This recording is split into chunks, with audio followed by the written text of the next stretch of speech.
Okay, so look, I am still working my way through this Zachariah Anderson trial, the obsessed ex-boyfriend murder trial. I'm finding it a little bit tedious. So look, the story is interesting, actually. This dude is obsessed with his ex-girlfriend, and so he's so obsessed that he goes and murders violently and brutally the new dude she's dating, even though he has his own new girlfriend. And the girl, his ex, has only been dating this dude for like a couple of months, like 2-3 months. He has stalked them. That has been proven, in my opinion, although the defense has not put on a case yet. We're still in the prosecution's case. This case is tedious. And listen, I understand that all court cases are tedious, but this case is so tedious, partially due to the objections of the defense. Now, if I'm on trial for murder, I want you to object to everything. I want this to take as long as humanly possible, especially if there's a lot of evidence that where I might end up in jail. I would like to spend my days here in court, please and thank you, and not many, many years sitting in prison. So whatever you have to do, do. At the same time, I think these lawyers need to realize that at a certain point, you kind of alienate the jury. I tend to think that people are like pro state, right? Like, well, they want the state to get it right. You want them to come with all their evidence, but you kind of want everybody to not annoy the mess out of you. And both of these lawyers are starting to annoy the mess out of me, but the defense attorney is way more annoying, in my opinion. Everything, like, I heard that she was new, right? Okay, you could be new. You could be new. She was clearly an honor student, right? She knows her stuff. She knows everything. The difference is she's not really up on how the real world works. Because you can know all the rules and all the supposed tos, but then you also have to know like the customs and the traditions and the whatever, because her insistence on every single little I'm finding annoying. And then everything becomes a law school lesson and 50 cases cited, and now I got to go look up cases. I'm not actually looking up cases, but I could in theory look up cases. And this judge, who I was like, he's wacky, he's nice, whatever. Have you seen this dude? He is a budget Jeffrey Tambor. You know Jeffrey Tambor. Look up, Google, pause right now and look up Jeffrey Tambor and then go back and look at this judge. This dude is a budget Jeffrey Tambor. Nothing wrong with that. It's just funny. So I was like, this judge is a little bit wacky, but then the defense attorney made him mad. Honey. Jeffrey Tambor pulled his mean out of his bag. He was just like, I did not invite you to interrupt me. I was like, oh, okay, judge. All right, JT, you coming with it today.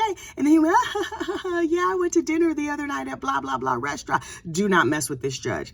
He is of the school of thought. He does not have time for your mess either. It's like me. I am nice. I am a delight in real life. And I'll tell you, at a moment's notice, I am absolutely a delight. What you don't want to do is make me mad. That's not going to go good for you. It is ill-advised. Now, most times, people don't make me mad. I have a very long fuse. I am not quick to anger. I am easy to understand. I will apologize. I will accept your apology. I will hear what you have to say. But repeated offenses will in no way be tolerated ever at all. So govern yourself accordingly. That's kind of how this judge goes. And so I'm here for that part of this judge's rendition of this trial. I suspect that this trial is going to last for the next 100 years or so, which good for good for Zachariah, Zach, whatever we're calling him now.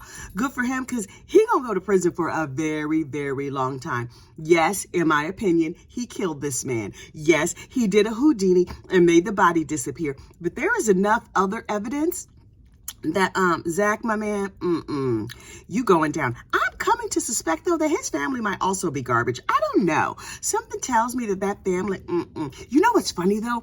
All of the kids, or it seems like all of the kids in Zach's family have biblical names. There's Zachariah, Joshua, Elijah, I forget. But it struck me that they were all biblical names. See, I used to go to church. I know things. But it's a lot. This family is a lot. And did you notice Zach's dad, who sits behind him sometimes? His daddy's kind of hot, too. Also, probably garbage, especially if he helped his son cut up and dispose of a body. But my lady bits have poor judgment. Like, that is what we have come to. Or maybe I just think lots of men are beautiful, because I was finding a lot of hotties down there in the South when we did Murdaugh. And then there's like a deputy or some sort of sheriff or whatever that sits behind Zach, and I'm like, oh, what's your name, big fella? I might just be a big fan of men. Nothing wrong with that. Lots of people are big fan of men, and men need fans just like women need fans. Let me tell you, I have plenty of fans, plenty. I'm married, one of my biggest fans, and I'm his biggest fan too. But yeah, I might be a little horny. Anyway, I need to get to work today. See, I'm still in my pajamas or whatever. Oh, should have put on a sweater, because you could tell I'm not wearing a good foundation garment. The girls are hanging a little low this morning. All right, I'm about to go jump in the shower. You have a good day. I'm going to keep watching this trial and try my best not to be annoyed, but ooh, it is annoying. Could they just edit out all of this editorializing? Because, oh, sweet Jesus, it's annoying.